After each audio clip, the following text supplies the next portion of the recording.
I don't love guns. I don't necessarily like guns. I'm a city girl, more comfortable in high heels than boots. And although I had a pet pig for 20 years, that's Wilbur right there, and worked in a dairy as a kid, I own guns, long guns, handguns. I own guns because it's my right.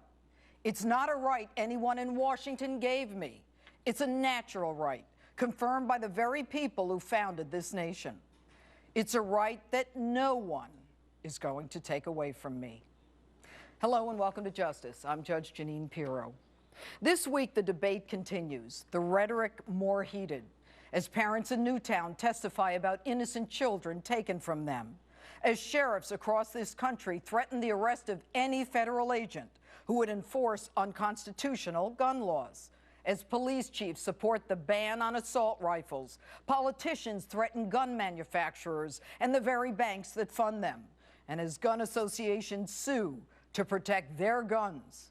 The cacophony of voices, louder and louder, at times drowning out the very issue upon which we all agree, stopping the senseless slaughter of innocents. The president wants to ban assault rifles. He wants to limit high-capacity magazines, do background checks, and close gun show loopholes. The truth? Banning weapons to prevent crime doesn't work. Nowhere is that point more evident, Mr. President, than in your hometown, Chicago, where in spite of the ban on handguns, more people were murdered in the last decade than the number of Americans killed in Afghanistan. And Afghanistan is a war zone. Last month in your home city, with one of the toughest gun laws in the nation, 42 people, including that 15-year-old majorette who performed at your inauguration, were murdered. And of the 4,265 murdered in Chicago in the last decade, less than 1% of them were killed with a long gun. So I guess that handgun ban isn't working out so well. The bottom line, criminals get guns. Law-abiding citizens get killed. Why would you give the criminals an advantage over an unarmed citizenry? Hell, why not just post a map like the Journal News did and identify where people without guns live? And Rahm Emanuel, another member of that Chicago outfit, has the chutzpah to threaten banks that fund the gun industry jobs and then direct that pensions be divested of their money in this industry. You say that Chicago is leading the effort to keep communities safe? Rahm Emanuel, what standing do you have to lead any anti-gun initiative? Your city is the murder capital of America. Leading the way? Where are you going to lead them to? You want to stop law-abiding citizens from owning guns, while at the same time the Obama administration was sending free assault rifles to the Mexican drug cartels that they then used to kill us. And here in New York, mandatory jail time if you're arrested with a loaded gun. Loaded illegal gun. Sounds good. The problem? Fewer than half of those arrested for illegal possession of loaded handguns even received a state prison sentence. Mandatory, all right, unless a judge doesn't think they are. You could drive an 18-wheeler through that old interest of justice excuse to not jail someone. And now the president wants to have a dialogue on mental illness. We know the Virginia Tech shooter, the Colorado movie theater shooter, the Gabby Gifford shooter, each had serious mental problems or were declared to be dangerous.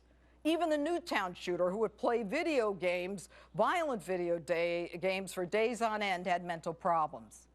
But it's interesting that the president mentioned nothing about violent images and video games.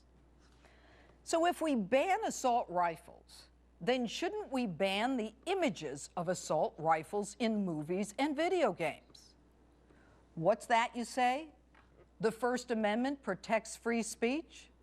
Of course it does. And the Second Amendment protects my right to bear arms. Neither trumps the other. And by the way, what's with this proposed mental illness database? Who should be in it? The mentally ill, the mentally defective, those with a criminal record, those likely to engage in crime, those involuntarily committed, the ones on psychotropic drugs? Here's one for you. Many states don't even report felony convictions to the federal NCIS database, let alone report mental health data. And oh, I don't want to forget HIPAA. Our healthcare system is so locked down, my own mother's doctor won't even tell me how she's doing. So what do? I'll tell you. We need to prosecute gun crimes. We need to confine the dangerously mentally ill where they're shooting people, killing them with cars, or pushing them onto subway tracks. I have fought for civil confinement of the dangerously mentally ill. Now, I didn't say mentally ill. I didn't say homeless.